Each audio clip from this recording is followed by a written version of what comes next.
भारत की पहली high speed train 1969 में राजधानी एक्सप्रेस नाम से लॉन्च हुई थी और दूसरी हाई स्पीड ट्रेन शताब्दी एक्सप्रेस 1988 में लॉन्च हुई थी। यानी दोनों ही हाई स्पीड ट्रेन के बीच में करीब 19 सालों का गैप था। और आपको ये जानकर हैरानी होगी कि आजादी के 75 सालों के बाद भी 2014 तक भारत में सिर्फ 24 राजधानी और 12 शताब्दी ट्रेनें मौजूद थी, क्योंकि सत्ता में जो बैठे थे वो मुंह में चांदी का चम्मच लेकर पैदा हुए थे। ये बड़ी बड़ी गाड़ियों में घूमते थे और प्राइवेट जेट में जन्मदिन मनाते थे, इसलिए इन्हें इस बात से फर्क नहीं पड़ता था कि जनता के संसाधन है या नहीं। लेकिन इस गैप को भरने के लिए वर्तमान की मोदी सरकार ने 2019 में वंदे भारत ट्रेन को लॉन्च किया, जो सिर्फ 4 सालों में ही 14 रूट्स पर फर्राटे से दौड़ रही है। और ऐसा सिर्फ इसलिए हो सका क्योंकि मोदी जी खुद जमीन से उठकर प्रधानमंत्री बने हैं और वो जनता के कागजी दर्द की बजाय असली दर्द को समझते हैं। इसलिए देश में 2025 के अंत तक 278 वंदे भारत ट्रेन और वही 2027 तक 478 वंदे भारत ट्रेन बनाने का मास्टर प्लान तैयार किया जा चुका है।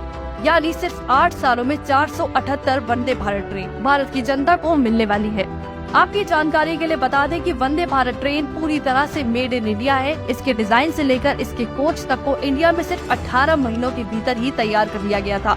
लेकिन शुरुआती टाइम में इसके पहिए को यूक्रेन से मंगवाया जाता था, जिसमें हर साल भारत सरकार के 1 करोड़ 60 लाख डॉलर खर्च होते थे। लेकिन सरकार ने इससे सबक लेते हुए अब पहियों को भारत में ही बनाने का निर्णय लिया है।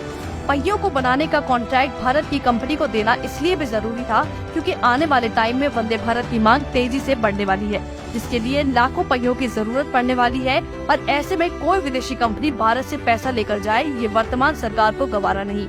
इसलिए वंदे भारत को 100% मेड इन इंडिया के तहत तैयार किया गया है। वंदे भारत से भारत को क्या फायदा? पहली बात तो ये कि अब ये ट्रेन 100% मेक इन इंडिया हो गया है, जिससे रोजगार के अच्छे अवसर पैदा होंगे। भारत दूसरे देशों से आयात निर्भरता को कम कर सकेगा।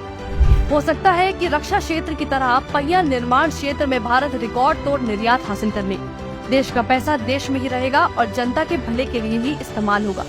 एक्सपर्ट्स की माने तो आने वाले 3 सालों में वंदे भारत कम से कम 15,000 रोजगार सर्जन करने वाला है।